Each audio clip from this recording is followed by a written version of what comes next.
So hello everyone, स्वागत है आप सभी का आपके अपने यूट्यूब चैनल रियल एजुकेशन में। दोस्तों, ट्रिपल सी फरवरी 2022 का एग्ज़ाम आपका आने वाला है। तो आज की इस वीडियो में हम आपको टॉप 15 क्वेश्चन कराने वाले हैं जो कि हर बार आपके एग्ज़ाम में पूछे जाते हैं। यदि आप इस क्लास को देख लेते हैं तो आपके इस क्लास से दोस्त मिलने वाले हैं, तो आप इस क्लास को इन तक ज़रूर देखिएगा दोस्तों, क्योंकि मोस्ट इंपॉर्टेंट क्वेश्चन कराने वाले हैं ट्रिपल सी फरवरी 2022 एग्जाम के लिए। तो आप लोग ज़रूर यह क्लास को देखिए। और दोस्तों, यह क्लास आपकी पार्ट 1 है। यदि आप कहेंगे तो हम आपके लिए पार्ट 2 पार्ट 3 लाएंगे। तो टॉप 15 क्वेश्चन करने वाले हैं triple C most important question. आपको प्रिपरेशन इन हिंदी में करवाएंगे दोस्तों, पूरा हिंदी में रहेगा और इंग्लिश में भी। जो भी बच्चे इंग्लिश वाले हैं तो इंग्लिश वाले भी देख सकते हैं। तो चलिए शुरू करते हैं। तो दोस्तों, आप लोगों के लिए मोस्ट इंपॉर्टेंट क्वेश्चन लाए हैं जो कि आपके परीक्षा में बार बार रिपीट होते हैं। तो यदि आपने अभी तक मेरे चैनल को सब्सक्राइब नहीं किया है दोस्तों, तो चैनल को जरूर सब्सक्राइब करें और अपने दोस्तों के साथ भी इस वीडियो को शेयर करें जिनका भी एग्ज़ाम फरवरी महीने में होने वाला है। क्योंकि आपका नवंबर महीने में जो भी अपना फॉर्म फिल किए थे उनका भी एग्ज़ाम होने वाला है, जो भी दिसंबर महीने में अपना फॉर्म फिलअप किए थे तो उनका भी, यानी कि 2 महीनों का एक साथ एग्ज़ाम होने वाला है फरवरी में। तो आप लोग इस क्लास को ज़रूर इन तक देखिए और क्वेश्चन को समझिए। तो चलिए शुरू करते हैं दोस्तों। और हाँ, यदि आपको क्लास पसंद आए तो लाइक भी कर दीजिएगा और चैनल को सब्सक्राइब तो ज़रूर कर लीजिएगा। और दोस्तों, आपको टेलीग्राम चैनल की लिंक नीचे दे दिए गए हैं, तो आप टेलीग्राम चैनल से ज़रूर जुड़ जाइए। आपको वहाँ पर पल पल की नोटिफिकेशन और लेटेस्ट अपडेट ट्रिपल से रिलेटेड मिलते रहते हैं। क्योंकि अब आपका एडमिट कार्ड भी आने वाला है, तो हम आपको बताएंगे कि आपका एडमिट कार्ड आ गया है, आपको एडमिट कार्ड अपना कैसे डाउनलोड करना है। तो आप लोग टेलीग्राम चैनल से जुड़ जाइए और चैनल को जरूर सब्सक्राइब कर लीजिए। तो चलिए शुरू करते हैं। पहला आपका क्वेश्चन है, देखिए दोस्तों, आपका पहला क्वेश्चन है स्क्रीन पर। विंडोज कंट्रोल पैनल से क्या नहीं किया जा सकता? तो आप लोग विंडोज कंट्रोल पैनल तो पढ़े होंगे। यदि जो भी लोग कुछ नहीं पढ़े हैं तो उनको भी टेंशन लेने की जरूरत नहीं है। आप लोग बस क्वेश्चन को देखिए और आंसर देखिए, आप लोगों को समझ में आ जाएगा। देखिए, आपका राइट आंसर हो जाएगा ऑप्शन नंबर ई। देखिए, हमने ऑप्शन क्या किया है, EFGH ऑप्शन किए हैं। बहुत सारे लोग होते हैं ABCD करते हैं, तो हमने EFGH कुछ अलग करके अलग ऑप्शन किए हैं। तो आप लोग कंफ्यूज मत होइएगा। तो आपका राइट आंसर हो जाएगा ऑप्शन नंबर ई हो जाएगा, यानी कि रन एप्लीकेशन हो जाएगा। आपका राइट आंसर हो जाएगा रन एप्लीकेशन। बहुत सारे लोग होंगे सोचते होंगे कि इन्होंने आंसर को हाईलाइट क्यों किया है, क्योंकि अब आपके पास देखिए टाइम नहीं है। आपका ट्रिपल सी का फरवरी का एग्ज़ाम सर पर है एकदम। आपका 7 दिन के अंदर, आपका 7 दिन के बाद आपका एग्ज़ाम शुरू हो जाएगा। तो अब आपके पास टाइम नहीं है कि हम आपको आगे सभी ऑप्शन पढ़ के दिखाएं, उसके बाद हम आपको राइट आंसर ऐसे बताएं। तो ये नहीं है दोस्तों, इसलिए हमने ऑप्शन को हाईलाइट कर दिया, क्योंकि जिससे आपको तुरंत ही समझ में आ जाए। और हम आपको समझा ऐसे देंगे कि आपको समझ में जरूर आ जाएगा दोस्तों। तो देखिए, विंडोज कंट्रोल पैनल से क्या नहीं किया जा सकता? तो आपका राइट आंसर हो जाएगा ऑप्शन नंबर ए, यानी कि रन एप्लीकेशन। रन एप्लीकेशन क्या होता है? देखिए, जब आप एक सॉफ्टवेयर से दूसरे सॉफ्टवेयर में जाते हैं तो उसी को बोलते हैं रन एप्लीकेशन। तो क्या विंडोज कंट्रोल पैनल से हम दूसरे सॉफ्टवेयर से नहीं जा सकते हैं, यानी कि रन एप्लीकेशन नहीं कर सकते? तो आपका राइट आंसर हो जाएगा ऑप्शन नंबर ई, यानी कि रन एप्लीकेशन। तो आप देखते हैं आपका अगला क्वेश्चन, यानी कि सेकंड क्वेश्चन आपका क्या रहने वाला है। सेकंड क्वेश्चन है आपका, कंप्यूटर को चालू करने के लिए निर्देश कहाँ सुरक्षित रहते हैं? जो आपका कंप्यूटर होता है उसे यदि चालू करते हैं तो उसका निर्देश कहाँ पर सुरक्षित होता है? तो आपका राइट आंसर हो जाएगा ऑप्शन नंबर जी हो जाएगा, यानी कि रोम, यानी कि आपका हो जाएगा रोम। रोम में आपका कंप्यूटर को निर्देशित करने का सुरक्षित होता है, चालू करने के लिए आपका निर्देश सुरक्षित होता है रोम में। यानी कि आपका हम आपको बता देते हैं कि रोम का फुल फॉर्म क्या होता है। रोम का फुल फॉर्म, यानी कि रोम का होता है रीड ओनली मेमोरी। रोम का फुल फॉर्म होता है रीड ओनली मेमोरी, आपका रोम का फुल फॉर्म होता है। तो आप लोग इसको जरूर देखिएगा, रीड ओनली मेमोरी। तो आप लोग फुल फॉर्म को भी पढ़ते रहिए, क्योंकि आपका फुल फॉर्म भी बहुत आते हैं। आपके कोई एग्ज़ाम में 10 से 12 फुल फॉर्म आपके एग्ज़ाम में आ जाते हैं। तो हम आपको अगली क्लास में मोस्ट इंपॉर्टेंट फुल फॉर्म की क्लास भी लाने वाले हैं। तो आप लोग यदि कमेंट बॉक्स में बताएंगे कि आपको फुल फॉर्म क्या क्लास चाहिए, तो मोस्ट इंपॉर्टेंट फुल फॉर्म ए से जेड तक जो भी आपके फुल फॉर्म होते हैं, ए से बनने वाले, फिर बी से बनने वाले, फिर सी से बनने वाले, तो जो कि आपके ट्रिपल सी एग्जाम में पूछे जाते हैं। तो हम यदि आप कमेंट करेंगे तो हम आपके लिए मोस्ट इंपॉर्टेंट फुल फॉर्म की भी क्लास लाएंगे। तो आप लोग जरूर कमेंट कीजिएगा जिसको भी क्लास चाहिए। तो देखिए, तो रोम के फुल फॉर्म हो गई रीड ओनली मेमोरी। तो कंप्यूटर को चालू करने के लिए निर्देश कहाँ पर सुरक्षित होते हैं? रोम में होते हैं। और आपको बता देते हैं कि रैम का फुल फॉर्म क्या होता होता है, रैम का होता है रैंडम एक्सेस मेमोरी होता है। रैंडम एक्सेस मेमोरी आपका रैम का फुल फॉर्म होता है, रैंडम एक्सेस मेमोरी। तो आप लोग पढ़े होंगे तो आप लोगों को तो मालूम होगा। फुल फॉर्म तो बहुत सारे लोग पहले से ही पढ़ते होते हैं। और आपका सीडी यानी कि सीडी का क्या फुल फॉर्म होता है, कम्पैक्ट डिस्क, यानी कि सीडी का हो जाएगा compact disc read only memory. और प्रोसेसिंग यानी कि जो प्रोसेसर होता है आपका प्रोसेसिंग करता है आपका कंप्यूटर को। अब देखिए आपका अगला क्वेश्चन है, यानी कि थर्ड क्वेश्चन आपका रहने वाला है, लिब्रे ऑफिस राइटर डॉक्यूमेंट में सामान्यतः मार्जिन क्या होता है।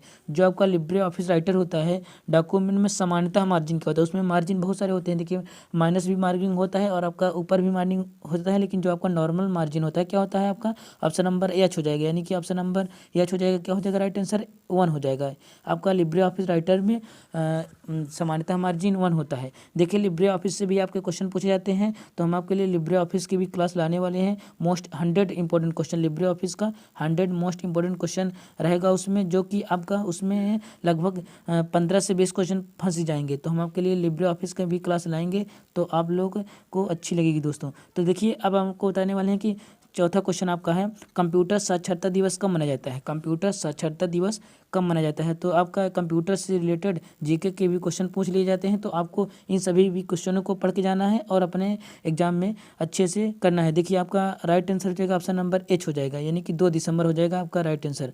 2 दिसंबर को कंप्यूटर साक्षरता दिवस मनाया जाता है। तो आप लोग कंप्यूटर से रिलेटेड सभी जीके भी आपको पढ़ के जाना है, क्योंकि आपको कंप्यूटर से जीके जो होते हैं वो भी आपको क्वेश्चन मिलते हैं, लगभग 10 से 12 क्वेश्चन आपके यही रहते हैं। आपका 100 क्वेश्चन रहता है, आपको 90 मिनट में करना पड़ता है, तो 10 से 12 यही आपके कंप्यूटर जीके के रहने वाले हैं। अब देखिए आपका अगला क्वेश्चन है, नेक्स्ट क्वेश्चन है, क्वेश्चन नंबर 5 है आपका, फ्रीवेयर के 2 उदाहरण हैं। फ्रीवेयर के 2 उदाहरण कौन कौन से हैं। तो आपका राइट आंसर हो जाएगा ऑप्शन नंबर एच हो जाएगा, यानी कि इंस्टेंट मैनेजर और गूगल टूल बार। जो आपका मैसेंजर होता है वो हो जाएगा और गूगल टूल बार, यानी कि फ्रीवेयर क्या है, फ्रीवेयर एक सॉफ्टवेयर है, तो उसका उदाहरण कौन कौन से हैं, इंस्टेंट मैसेंजर और गूगल टूल बार हो जाएगा। तो अब देखिए अगला क्वेश्चन आपका है, अगला है नेक्स्ट क्वेश्चन आपका 6 नंबर है, बैंक में खाता खुलवाने के लिए आवश्यक दस्तावेज हैं। जो आपका बैंक में आप लोग खाता तो अपना खुलवा लिए होंगे, तो आप लोग को मालूम होगा कि आपका उसमें डॉक्यूमेंट्स क्या क्या लगे होंगे। तो आपको तो ये क्वेश्चन बताने की जरूरत नहीं है इसका आंसर, तो बता देते हैं कि आपका आंसर हो जाएगा आईडी प्रूफ और एड्रेस प्रूफ। आईडी प्रूफ में अब देखिए बहुत सारे लोग होंगे कह रहे होंगे कि अब तो आधार कार्ड, तो आधार कार्ड क्या है आपका आईडी प्रूफ ही है। तो आईडी प्रूफ में सभी आ जाएंगे, आपका आधार कार्ड आ जाएगा, पैन कार्ड और एड्रेस प्रूफ तो आपको आपका जो घर जहाँ रहते हैं वो हो जाएगा। तो देखिए अब आपका अगला क्वेश्चन है, क्वेश्चन नंबर 7 है, कोबॉल इसका एक उदाहरण है। कोबॉल एक इसका किसका एक उदाहरण है। तो आपका ऑप्शन नंबर ई हो जाएगा राइट आंसर, यानी कि उच्च स्तर की भाषा, यानी कि हाई लैंग्वेज, हाई लेवल की लैंग्वेज, यानी कि कोबॉल किसका उदाहरण है। कोबॉल एक देखिए बिजनेस की लैंग्वेज है, बिजनेस जो भी करते हैं कंप्यूटर में बिजनेस करते हैं, तो उसका क्या है, उसका दोस्तों ये हाई लैंग्वेज की भाषा है, कंप्यूटर की बिजनेस लैंग्वेज है कोबॉल। अब देखिए आपका अगला क्वेश्चन हो जाएगा नेक्स्ट क्वेश्चन, यानी कि क्वेश्चन नंबर 8 है, प्रिंटर का गुणवत्ता इस पर निर्भर करता है इमेज को प्रिंट करने में कितने प्रयुक्त के होते हैं।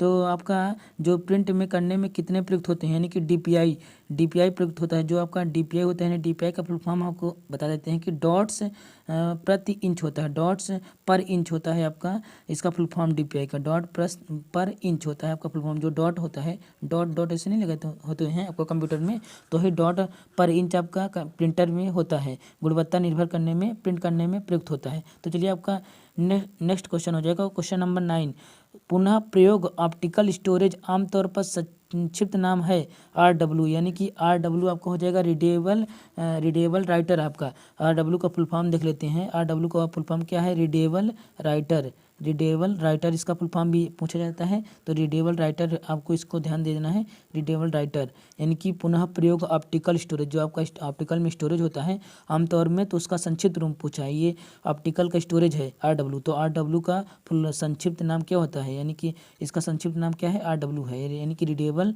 राइटर। अब आपका अगला क्वेश्चन है क्वेश्चन नंबर 10। क्वेश्चन नंबर 10 है आपका सूचना प्रसंस्करण चक्र के हिस्से के दौरान कंप्यूटर कुछ स्रोत से डाटा प्राप्त करता है, तो आपका इसका राइट आंसर हो जाएगा, देखिए इसका राइट आंसर हो जाएगा इनपुट, यानी कि इनपुट स्रोत से, यानी कि आउटपुट स्रोत से नहीं, आपका जो इनपुट स्रोत होता है उससे आपका डाटा कलेक्ट करता है कंप्यूटर। तो आपका राइट आंसर जो है इनपुट, ऑप्शन नंबर जी हो जाएगा। अब देखिए आपका अगला क्वेश्चन है क्वेश्चन नंबर 11। क्वेश्चन नंबर 11 है, निम्नलिखित में से क्या आकार में सबसे छोटा है? तो आपका आकार में सबसे छोटा क्या है? पाल्म टॉप है आपका। नोटबुक देखिए इससे बड़ा होता है, डेस्कटॉप भी बड़ा होता है, लैपटॉप भी बड़ा होता है, लेकिन जो आपका पाल्म टॉप है ये छोटा होता है, जो कि जैसे आपका लैपटॉप टैबलेट हो गया। देखिए ये तो देखिए आपका क्या हो गया, ये डेस्कटॉप और लैपटॉप ये क्या होंगे आपके, ये आपके हार्डवेयर हो गए, ये आपके हार्डवेयर, इसको आप छू सकते हैं। लेकिन जो आपका पाल्म टॉप और नोटबुक हो गया ये आपके क्या है, सॉफ्टवेयर, यानी कि एप्लीकेशन है। सॉफ्टवेयर बहुत सारे लोग होंगे सॉफ्टवेयर पूछ रहे होंगे, सॉफ्टवेयर क्या चीज़ है? सॉफ्टवेयर आपका वही एप्लीकेशन है, जो आपके ऐप होते हैं उसी को हम लोग सॉफ्टवेयर बोलते हैं कंप्यूटर भाषा में। तो आपका ये क्या है, पाल्म टॉप और नोटबुक सॉफ्टवेयर है, लेकिन नोटबुक से भी आपका छोटा क्या होता है, पाल्म टॉप होता है। नोटबुक थोड़ा बड़ा आकार का सॉफ्टवेयर है। तो आपका राइट आंसर हो जाएगा ऑप्शन नंबर ई। तो सबसे छोटा क्या है, पाल्म टॉप। आपको उसमें ध्यान देना है कोई एग्जाम में कि आपका इसमें कौन कौन से ऑप्शन है, जो भी आपको ऑप्शन बेटर लगेगा आपको वही ऑप्शन लगाना है, टिक करना है। तो चलिए आपका अगला क्वेश्चन है क्वेश्चन नंबर 12। क्वेश्चन नंबर 12 है, कंप्यूटर मॉनिटर द्वारा प्रदर्शित आउटपुट कहलाता है। कंप्यूटर मॉनिटर द्वारा प्रदर्शित आउटपुट कहलाता है। तो आपका सॉफ्ट कॉपी हो जाएगा। कंप्यूटर मॉनिटर द्वारा प्रदर्शित आउटपुट है आपका सॉफ्ट कॉपी। हार्ड कॉपी तो नहीं होगा और कलर कॉपी भी नहीं होगा, ड्राई कॉपी। हार्ड कॉपी जैसे जो आपके निकलवाते हैं, जैसे आप ट्रिपल सी करेंगे तो उसका सर्टिफिकेट निकलवाएंगे तो उसको क्या बोलते हैं, उसको हार्ड कॉपी बोलते हैं। और कलर कॉपी जो आप भी प्रिंट आउट वगैरह निकालते हैं उसको कलर कॉपी बोलते हैं। और आपका ड्राई कॉपी जो सूखी कॉपी होती है तो उसको आप जानते होंगे। तो इसका राइट आंसर हो जाएगा ऑप्शन नंबर ई, यानी कि सॉफ्ट कॉपी हो जाएगा। तो देखिए आपको ये सभी क्वेश्चन मोस्ट इंपॉर्टेंट क्वेश्चन है, जो कि आपके एग्जाम में पूछे जाते हैं, हर बार रिपीट किए जाते हैं। तो मोस्ट इंपॉर्टेंट क्वेश्चन को आपको एंड तक जरूर देखना है, तभी आपको समझ में आ जाएगा। और दोस्तों यदि आपको वीडियो पसंद आए तो वीडियो को लाइक कीजिएगा, और यदि आपके मन में कोई भी कन्फ्यूजन है, डाउट है क्लास रिलेटेड, तो आप कमेंट बॉक्स में जरूर बताइएगा, हम आपका रिप्लाई करेंगे। और आप चैनल को जरूर सब्सक्राइब कीजिए, क्योंकि आपको ट्रिपल सी रिलेटेड सारे महत्वपूर्ण अपडेट आपको इसी चैनल पर देखने को मिलते हैं। चलिए आपका नेक्स्ट क्वेश्चन है क्वेश्चन नंबर 13। क्वेश्चन नंबर 13 है, निम्नलिखित में से कौन सा द्वितीय पीढ़ी भाषा का उदाहरण है? द्वितीय पीढ़ी जो आपका फर्स्ट जनरेशन और सेकंड जनरेशन जो आपका कंप्यूटर आए थे, फोर्थ जनरेशन तक के आपके कंप्यूटर आए हैं, लेकिन इसमें क्या पूछा है, भाषा। तो आपकी भाषा भी कई जनरेशन की होती हैं, जो पीढ़ी को जनरेशन बोलते हैं इंग्लिश में। तो आपका इसका क्या हो जाएगा, असेंबली लैंग्वेज। जो आपका असेंबली लैंग्वेज है ये कौन सी लैंग्वेज है, द्वितीय पीढ़ी की, यानी कि सेकंड जनरेशन की आपकी लैंग्वेज है। ऑप्शन नंबर एफ हो जाएगा राइट आंसर।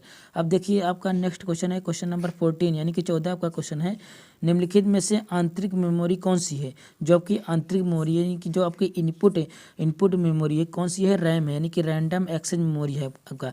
और सीडी का फुल फॉर्म कम्पैक्ट डिस्क हो गया। हार्ड डिस्क जो आपका हार्ड डिस्क होता है। पेन ड्राइव आप लोग जानते होंगे, पेन ड्राइव जो किसी भी चिप वगैरह को हम लोग डेस्कटॉप में वो करते हैं तो पेन ड्राइव लगाकर करते हैं। अब आपका नेक्स्ट क्वेश्चन है क्वेश्चन नंबर 15। जब कंप्यूटर की पावर बंद हो जाती है तो रैम में संग्रहित डाटा जाता है। जब कंप्यूटर की पावर बंद हो जाती है तो उसका डाटा कहाँ जाता है? तो उसका डाटा कहाँ जाता है आपका मिट में। मिट एक ऐसा सॉफ्टवेयर है, तो वहीं पर उसका पूरा चला जाता है डाटा, जब आपका कंप्यूटर का पावर बंद हो जाती है। तो उलट आपका इन्वर्टेड है और दोगुना डाइवल्ट ये तो नहीं हो पाएगा। तो आपका राइट आंसर हो जाएगा ऑप्शन नंबर ए, मिट हो जाएगा। अब आपका नेक्स्ट क्वेश्चन है क्वेश्चन नंबर 16। क्वेश्चन नंबर 16 है, फोल्डर एंड फाइल्स के प्रबंधन में किस विंडोज का प्रयोग करेंगे? फोल्डर एंड फाइल्स में किस विंडोज का प्रयोग करेंगे? तो आपका राइट आंसर हो जाएगा एक्सप्लोरर विंडोज का प्रयोग करेंगे। फोल्डर एंड फाइल्स के प्रबंधन में एक्सप्लोरर का प्रयोग करेंगे। तो आपका राइट आंसर हो जाएगा option number G, folder and file. जो आपका फोल्डर फाइल जानते होंगे, जो भी आप डाटा बनाते हैं तो उसी किसे फोल्डर बनाते हैं, डेस्कटॉप में लैपटॉप में अलग अलग फोल्डर बनाते हैं। तो उसको प्रोग्राम करने के लिए, प्रबंध करने के लिए क्या होता है? तो आपका होता है एक्सप्लोरर होता है, एक आपका लैपटॉप में ही होता है, डेस्कटॉप में। तो उसको उसी को बोलते हैं प्रोग्राम और विंडोज को प्रयोग करने के लिए। तो आपका नेक्स्ट क्वेश्चन है क्वेश्चन नंबर 17 है, हर कंप्यूटर के सभी हिस्सों को ठीक से काम करने और दूसरे प्रोग्रामों के चलने के लिए उसमें एक होना आवश्यक है। तो उसमें क्या होना आवश्यक है? देखिए उसमें ऑपरेटिंग सिस्टम होना आवश्यक है कि कंप्लायर इंटरप्रेटर। तो आपका राइट आंसर हो जाएगा ऑप्शन नंबर एच हो जाएगा, यानी कि यूटिलिटी सॉफ्टवेयर। एक ऐसा सॉफ्टवेयर है जो कि आपका देखिए जो कि आपका सभी प्रोग्रामों चलने के लिए उसमें होना आवश्यक है। जब तक आपका यूटिलिटी सॉफ्टवेयर नहीं होगा तब तक आपके सभी प्रोग्राम नहीं चल पाएंगे। बेसिकली आपका कंप्यूटर में आपके पास देखिए अभी मोबाइल फ़ोन है तो आप लोग नहीं समझ पा रहे होंगे, लेकिन जब आपके पास लैपटॉप है यानी कि डेस्कटॉप होगा तब आपको सभी तरह से चलने के लिए यह यूटिलिटी सॉफ्टवेयर आवश्यक होगा। तो आपका राइट आंसर हो जाएगा ऑप्शन नंबर एच हो जाएगा। देखिए अब आपका अगला क्वेश्चन है, क्वेश्चन नंबर 18 है। क्वेश्चन नंबर 18 है, विंडोज शटडाउन विकल्प पॉपअप करने के लिए शॉर्ट कुंजी है। देखिए आपको शॉर्ट कुंजी पढ़ना पड़ेगा। शॉर्ट कुंजी के लिए हम आपको अगला क्लास लाएंगे तो हम आपको वहाँ पास जितने भी शॉर्ट कुंजी हैं, शॉर्टकट कुंजी हैं कि यानी कि ALT प्लस F4 दाब देंगे तो आप कहाँ पास पहुँच जाएंगे, आपको विकल्प को पॉपअप कर जाएंगे। और कंट्रोल प्लस F4 दाब देंगे तो आप कहाँ पास पहुँच जाएंगे, आप एप्लीकेशन से बाहर हो जाएंगे। और कंट्रोल प्लस शिफ्ट F4 दाब देंगे तो आप कहाँ पर हो जाएंगे। ये सभी इसी तरह के बनते हैं शॉर्टकट की। तो हम आपको अगली एक क्लास लाएंगे कि आपको शॉर्टकट की कौन कौन से महत्वपूर्ण शॉर्टकट की आपके एग्जाम में पूछे जाते हैं, कौन से क्वेश्चन बनते हैं, तो हम आपके लिए नेक्स्ट क्लास लाएंगे। लेकिन आप इसको ध्यान दीजिएगा, विंडोज शटडाउन जब करते हैं तो विकल्प पॉपअप करने की शॉर्टकट कुंजी क्या है, ALT प्लस F4 है जब विंडोज आपको शटडाउन कर देते हैं। तो चलिए आपका अगला क्वेश्चन है, क्वेश्चन नंबर 19 है। क्वेश्चन नंबर 19 है आपका, निम्नलिखित में से कौन सा एक वैध विंडोज डेस्कटॉप पेन नहीं है। तो आपका राइट आंसर हो जाएगा मेनू बार। मेनू बार आपका क्या है, वैध विंडोज डेस्कटॉप पेन नहीं है। तो आपका राइट आंसर हो जाएगा ऑप्शन नंबर बी हो जाएगा, मेनू बार हो जाएगा। अब देखिए आपका अगला क्वेश्चन है, अगला क्वेश्चन नेक्स्ट क्वेश्चन यानी कि क्वेश्चन नंबर 20 है आपका, निम्नलिखित में से कौन सी विंडोज की एक वैध फाइल सिस्टम नहीं है। तो आपका राइट आंसर हो जाएगा ऑप्शन नंबर सी यानी कि FAT8 हो जाएगा। ये भी देखिए आपका क्या है, शॉर्टकट की से रिलेटेड क्वेश्चन है। तो आपका ये हो जाएगा ऑप्शन नंबर बी यानी कि FAT8 हो जाएगा। अब आपका अगला क्वेश्चन देख लेते हैं। देखिए हम आपको अब आपका एग्जाम देखिए बहुत ही जल्द है तो इसलिए हम आपका डिटेल एक्सप्लेनेशन नहीं करा रहे हैं, नहीं तो हम आपका डिटेल एक्सप्लेनेशन कराते हैं सभी जो आपका ऑप्शन है सभी ऑप्शन को कराते हैं। लेकिन आपका क्वेश्चन अब आपका एग्जाम लगभग एकदम नज़दीक है क्योंकि आपका एग्जाम शुरू होने वाला है 1 फरवरी से। तो अब आपका एग्जाम सर पर है तो इसलिए हम आपको जो मोस्ट इंपॉर्टेंट क्वेश्चन है उसी को हम करा रहे हैं। देखिए अब आपका अगला क्वेश्चन है, question number 21, Windows background screen व मुख्य भाग जहां आप फाइल फोल्डर व प्रोग्राम को व्यवस्थित कर सकते हैं उसे कहते हैं। तो उसे क्या कहते हैं, डेस्कटॉप कहते हैं, डेस्कटॉप उसे कहते हैं। तो ये बहुत ही इजीली क्वेश्चन था। अब अगला क्वेश्चन देखते हैं। आपका अगला क्वेश्चन क्या है, आपका अगला क्वेश्चन है क्वेश्चन नंबर 22, फोल्डर के द्वारा आप क्या कर सकते हैं, डिस्क पर फाइलों को व्यवस्थित कर सकते हैं। जो आपका फोल्डर होता है अलग अलग फोल्डर बनाकर फाइलों को व्यवस्थित करते हैं, तो फोल्डर के द्वारा हम फाइलों को व्यवस्थित कर सकते हैं। जैसे ये अगला फोल्डर हो गया, ये दूसरा फोल्डर हो गया, ये तीसरा फोल्डर, तो सभी फोल्डर जैसे किसी दूसरे फोल्डर है तो आप दूसरे फोल्डर में सेव कर देते हैं। तो आपका यही फोल्डर फाइलों को व्यवस्थित करता है।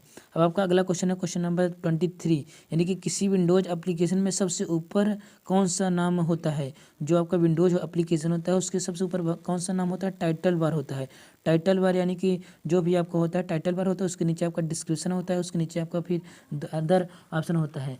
तो देखिए आपका टाइटल बार यानी कि जो शीर्षक होता है, शीर्षक सबसे ऊपर ही होता है, टाइटल को शीर्षक बोलते हैं। तो आपका जो भी काम करते हैं तो ऊपर शीर्षक होते हैं। तो इसी तरह आपका विंडोज एप्लीकेशन में टाइटल बार सबसे ऊपर होता है। अब आपका अगला क्वेश्चन है, अगला क्वेश्चन है क्वेश्चन नंबर 24। क्वेश्चन नंबर 24 है आपका, यूनिक्स के बारे में निम्नलिखित में से कौन सा कथन गलत है। जो यूनिक्स है उसके बारे में कौन सा कथन गलत है। तो आपका Unix is an open source software. तो देखिए ये आपका यूनिक्स जो है ये ओपन सोर्स सॉफ्टवेयर नहीं है। तो आपको ये क्वेश्चन ध्यानपूर्वक पढ़ना है। यूनिक्स के बारे में निम्नलिखित में कौन सा कथन गलत है, कौन सा कथन गलत है। तो आपका कथन गलत कौन सा है, ये वाला है। अब आपको यहाँ पास लिखा है कौन सा कथन गलत नहीं है, तो जहाँ पास नहीं होगा तो आपको नहीं भी पढ़ना है, फिर जो भी नहीं होगा तो उसको यहाँ पास ये वाला लगाएंगे।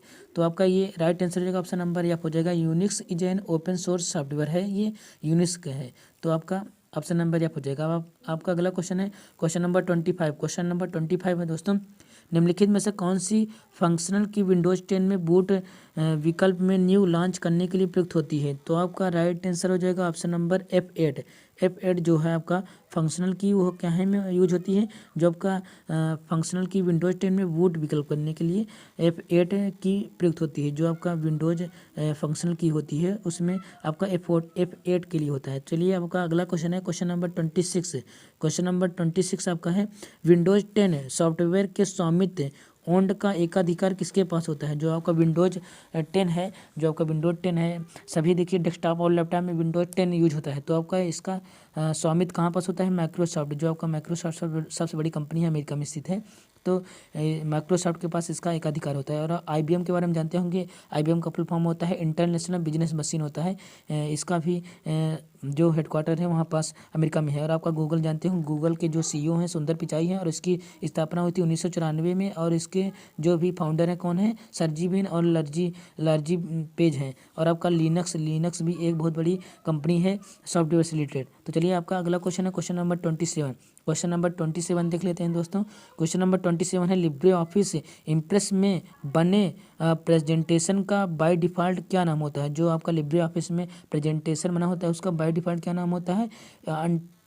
अनटिल्ड वन होता है। अनटिल्ड वन होता है आपका लिब्रे ऑफिस राइटर में प्रेजेंटेशन का डिफ़ॉल्ट बाय डिफ़ॉल्ट नाम होता है। तो चलिए आपका अगला क्वेश्चन देख लेते हैं। Question number 28। क्वेश्चन नंबर 28 है, इनमें से कौन से शॉर्टकट की के द्वारा हम एक प्रोग्राम से दूसरे प्रोग्राम पर पहुंच सकते हैं? तो देखिए ALT+ टैब दाबते हैं तो एक प्रोग्राम से हम दूसरे प्रोग्राम पर जंप हो जाते हैं। यानी कि अगर हम इस प्रोग्राम पे हैं तो दूसरे प्रोग्राम, देखिए जब हम कंप्यूटर पर काम करते हैं तो देखिए यहाँ पर सारे आपका नीचे ऐप वगैरह रहते हैं, लेकिन हम जहाँ पर इस पर काम करते हैं, लेकिन जब हम शॉर्ट+ की दाबते हैं तो यहाँ पर दूसरे प्रोग्राम पे आ सकते हैं। तो शॉर्टकट की कौन सी? ALT+ टैब है। तो आपको शॉर्टकट की हम क्लास करा देंगे। तो चलिए आपका अगला क्वेश्चन है क्वेश्चन नंबर 29। क्वेश्चन नंबर 29 है आपका, देखिए कौन से प्रोग्राम स्वचालित रूप से लोड किए गए हैं और ब्राउजर के भाग के रूप में संचालित होता है? तो एडोनास जो है प्रोग्राम स्वचालित रूप से लोड किए जाते हैं और ब्राउजर के रूप में काम करते हैं। तो ये एडोनास एक सॉफ्टवेयर है, तो इसे ब्राउजर के रूप में काम करता है। चलिए अब आपका अगला क्वेश्चन है क्वेश्चन नंबर 13। क्वेश्चन नंबर 13 आपका है, डेजी व्हील प्रिंटर किसका प्रकार है? डेजी व्हील प्रिंटर किसका प्रकार है? तो आपका इम्पैक्ट प्रिंटर देखिए कई प्रकार के होते हैं, matrix printer, laser printer, manual printer. लेकिन जो डेजी व्हील प्रिंटर है किसका प्रकार है? Impact printer. ये तो आपको क्वेश्चन पढ़ना पड़ेगा तभी आप समझ पाएंगे। तो देखिए दोस्त, अभी आज की क्लास हम यहीं एंड करते हैं, क्योंकि हम आपको 30 इंपॉर्टेंट क्वेश्चन करा दिए हैं। तो आप लोग इसको रिवीजन करिएगा और अपने नोटबुक में नोट कीजिएगा। नोटबुक में नहीं नोट कर सकते तो आप रफ में जरूर कीजिएगा और बार बार प्रैक्टिस कीजिएगा। तो आपके यहाँ से देखिए दोस्त, आपके यहाँ से 2 से 4 क्वेश्चन जरूर फंसेंगे। तो आप लोग क्लास को एंड तक जरूर देखे होंगे। तो आई होप दोस्तों आज की क्लास आपको पसंद आई हो। क्लास पसंद आई हो तो लाइक जरूर कीजिएगा। और हाँ, अभी तक आपने मेरे चैनल को सब्सक्राइब नहीं किया दोस्तों, तो चैनल को जरूर सब्सक्राइब कीजिए, क्योंकि आपको ट्रिपल सी रिलेटेड सभी महत्वपूर्ण क्लास और आपको मोस्ट इंपोर्टेंट क्वेश्चन और आपको सभी अपडेट आपको इसी चैनल पर देखने को मिलते हैं। तो चैनल को सब्सक्राइब कीजिए दोस्तों। और हाँ, टेलीग्राम चैनल पर जरूर जुड़ जाइए, लिंक नीचे डिस्क्रिप्शन बॉक्स में नीचे दे दी गई है। और हाँ, आप हमें इंस्टाग्राम में भी फॉलो कर सकते हैं, तो इंस्टाग्राम की लिंक दे दी गई है, तो आप वहाँ से हमें टैग कर सकते हैं और DM कर सकते हैं, तो हम आपको वहाँ पास तुरंत रिप्लाई करते हैं। तो मिलते हैं नई वीडियो में दोस्तों, नए क्लास के साथ। तब तक के लिए गुड बाय।